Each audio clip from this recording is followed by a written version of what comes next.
नमस्कार दोस्तों। आज बहुत दिनों बाद मैं और आप मिल रहे हैं। मैं और आप नामक शीर्षक के अंतर्गत जीना इसी का नाम है से मैं वीडियोस आप तक भेजती हूँ। जी हाँ, मैं doctor Manju Jain, retired associate professor pharmacy saint degree college Kanpur.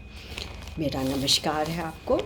तो साथियों, जीना इसी का नाम के अंतर्गत मैं ऐसे शख्सियत को लेती हूँ, ऐसे किरदार को लेती हूँ, ऐसे कैरेक्टर्स पात्र को लेती हूँ जिनका बचपन, चाइल्डहुड, एडोलेसेंस दोनों ही बहुत तकलीफ़ों में, बहुत प्रताड़ना से, बहुत ही फेल्यूर तरीके से गुजरा। जिनके पास पैसा नहीं था, और पैसा जिसके पास ना हो उसकी ज़िंदगी, उसका सहारा सिर्फ अनाथालय या फुटपाथ या रेलवे बोगीज़ में होता है। और जितने मैंने सुनाए हैं आपको किरदार के लिए हैं, वो इतने अभावग्रस्त होते थे कि कभी कभी कुछ गलत कार्य कर बैठते थे जो कि माँ बाप को या हर एक को बुरा लगता था। अपनी जान तक देने की कोशिश की, क्योंकि सबसे बड़ा कितना बड़ा अपराध, और सोचिए कितनी तकलीफ़ दे चीज़ है।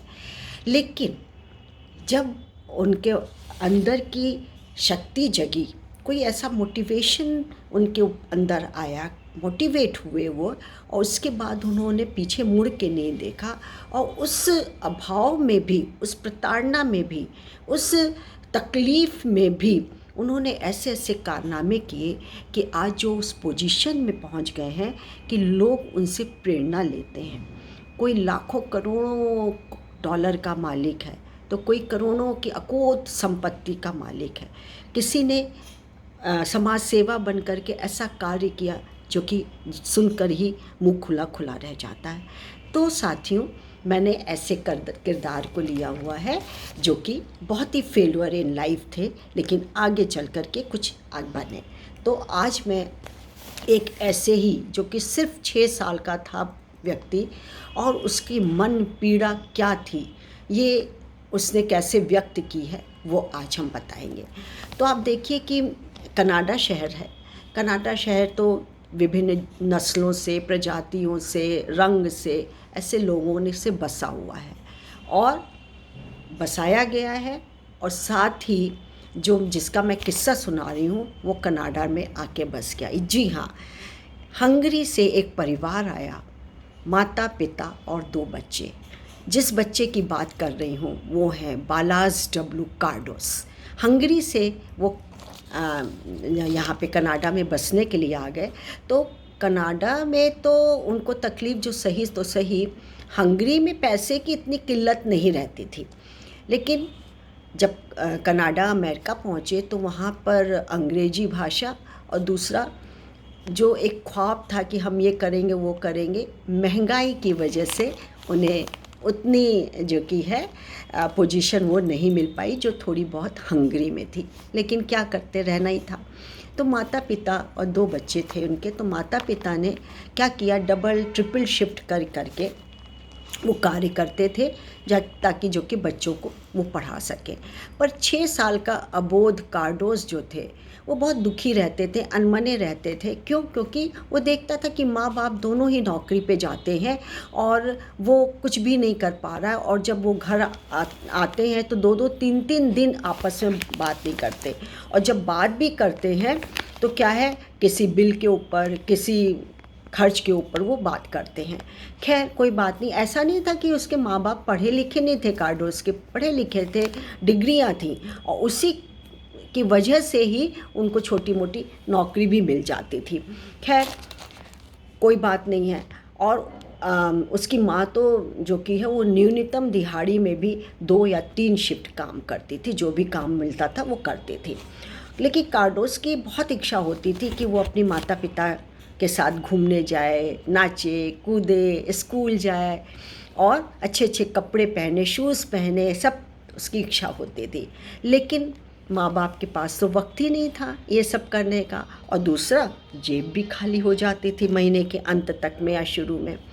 तो ये क्या करता था कि अपने स्कूल में ही जोकर बनने का शौक़ था। क्यों?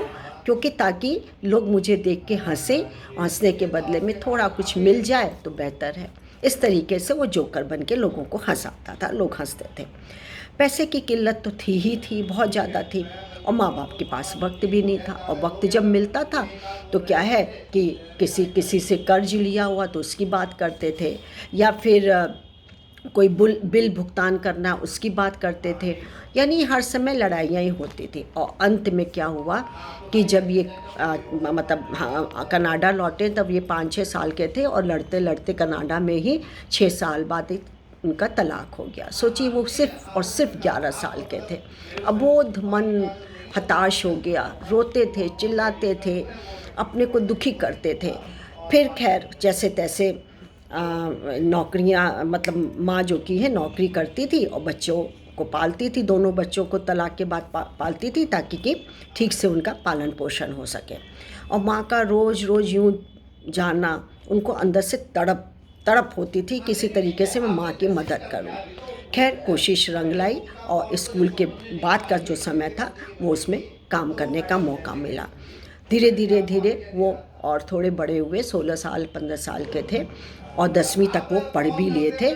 और तभी उनको एक बूचड़ खाने में एक काम मिला, और उसमें सफाई का काम मिला, जो कि आम लोग करना नहीं चाहते थे।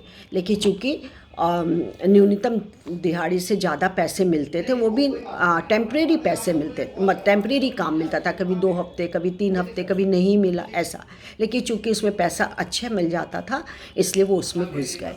लेकिन कोई काम वहाँ पे बहुत कम लोग कर पाते थे, वो था बूचड़खाने में, क्योंकि वहाँ पे खून की, रक्त की जो बदबू सड़ांध आती थी, और बजाती हुई नालियाँ, बजाती हुई गंदगी, कीचड़, मिट्टी और गंदे कपड़े, ये सब वहाँ पर हुए। तो उनका जो कि है बहुत तिलमिला जाते थे, दुखी हो जाते थे। लेकिन फिर माँ का चेहरा सामने आता था कि नहीं नहीं नहीं, मुझे अपनी माँ के लिए कुछ ना कुछ तो करना है, अपने छोटे भाई के लिए कुछ ना कुछ करना ही है।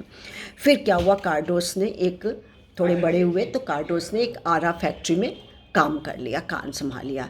लेकिन करते करते दाहिने हाथ की एक दिन मशीन में उनके दाहिना हाथ आ गया, और आगे की 3-4 उंगलियां कट गई। तब से वो डिप्रेशन में रहने लगे, किसी दोस्त से नहीं मिलते थे, कुछ नहीं। लेकिन दोस्तों ने ही फिर इन्हें उठाया, संभाला कि ऐसे बैठने से काम नहीं चलेगा, 2 हाथ तो है, दूसरा हाथ तो है, क्या हुआ 3 या 4 उंगलियां नहीं है तो सलामत है तुम्हारा दूसरा हाथ। और दोस्तों की मदद से वो फिर कुछ बाहर निकले, मिलना जुलना शुरू किया। लेकिन कार्डोस को तभी एक बात तय कर ली थी कि अब मुझे कोई भी शारीरिक श्रम, जो कि बहुत भयंकर होता है और बजबजाती नालियाँ होती हैं, गंदगी होती है, उसमें काम नहीं करना। अब मुझको ज़हन का इस्तेमाल करना है, अपने दिमाग का, अपने पूरी अंदर के इमोशंस को निकाल करके अब मुझे काम करना है जिसमें कम मेहनत करने पड़े। और वो तलाश करने में जुड़ गए। ठीक है भैया, तलाश कर रहे थे, और उन्होंने जो जोकर का बनने का वो किया था, थोड़े दिन वो भी चला। लेकिन अंत में क्या हुआ कि उन्हें एक डिजिटल सेल्स की नौकरी मिल गई। और वहाँ तो ऐसा कमाल हुआ कि 3-4 महीने में ही वो ऑफिस डायरेक्टर की कुर्सी पर भी बैठ गए। और अब उनका सालाना जो इनकम होती थी एक साल में, वो 2.5 लाख से 3 लाख डॉलर तक उनको मिलते थे, जो पैसे पैसे के तरसते थे। आज पैसे की कमी नहीं थी, मोहताज नहीं थे। और पीछे जो कि लोग वो पैसे के पीछे भागते थे, अब लोग उनके पीछे भागने लगे हैं। तो लेकिन उसकी कीमत उन्होंने बहुत धैर्यता से चुकाई थी, बहुत कठिन परिस्थितियों में चुकाई थी। और एक समय ऐसा भी आया था कि वो धैर्य भी खो चुके थे। लेकिन खैर अब उनको ये लगा कि कोई बात नहीं है, हफ्ते के 6 दिन काम करता हूँ और रोज़ 10 घंटे काम करता हूँ, अब चाहे कोई भी मुझे कीमत चुकानी पड़े, मैं अब करने को सहज तैयार हूँ, क्योंकि उसमें मेहनत कम और ज़हन की ज़्यादा आवश्यकता थी। फिर क्या है, कार्डोस को अच्छी जीवन शैली चाहिए थी, मगर वो अपने परिवार के साथ वक्त भी बिताना चाहता था। वो चाहता था कि जैसे मैंने अभाव में, माता पिता के अभाव में या किसी तरीके से कमी में दिन गुजारे हैं, मैं वो अब दिन नहीं गुजारना चाहूँगा, मैं अपने माँ के साथ ही रहूँगा। तो अब उन्होंने सबसे पहले क्या किया कि इसके लिए उन्होंने बहुस्तरीय मल्टीपल जो मार्केटिंग होती है वो उसकी तरफ उनका रुझान चला गया और उससे पहले ये लोकप्रिय उत्पादों के प्रमोशन का काम शुरू किया। इससे उन्हें खूब दौलत मिली, बहुत दौलत मिली।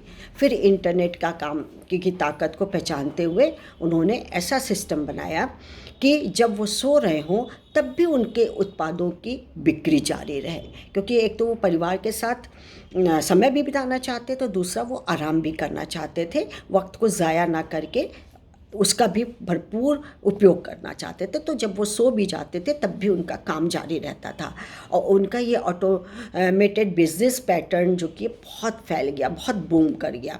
अकूत संपत्ति के मालिक कॉडर्स की कंपनी में आज 150 से 70 लोग काम करते हैं और उनकी सालाना जो इनकम है वो 3 लाख से 5 लाख तक भी हो गई है। पालाज डब्ल्यू कॉडर्स को अब सपून है कि उनके पिता ने जो सपने देखे थे, जिसके पीछे कि उन्होंने हंगरी छोड़ा था, अपना जो कि पैतृक परिवार छोड़ा था, घर छोड़ा था, कनाडा आ गए तो उन्हें बेइज्जत नहीं होना पड़ा और माँ ने जिसके लिए इतनी तकलीफ़ें उठाई, बेटे ने उसे भी साकार कर दिखाया। तो देखिए अभावग्रस्त बालक जो मात्र 5 या 6 साल का था कहाँ से कहाँ पहुँच गए। आज उनका लोग उदाहरण देते हैं, प्रेरणा स्रोत बनते हैं। तो ऐसे लोगों से कितना हमको सबक मिलता है, प्रेरणा मिलती है और हम भी यही कुछ करने के लिए कोशिश करते हैं। कोशिश करने में कोई बात नहीं है। तो आज मैं यहीं समाप्त करती हूँ, तब तक मुझे आज्ञा दीजिए। नमस्कार, थैंक यू।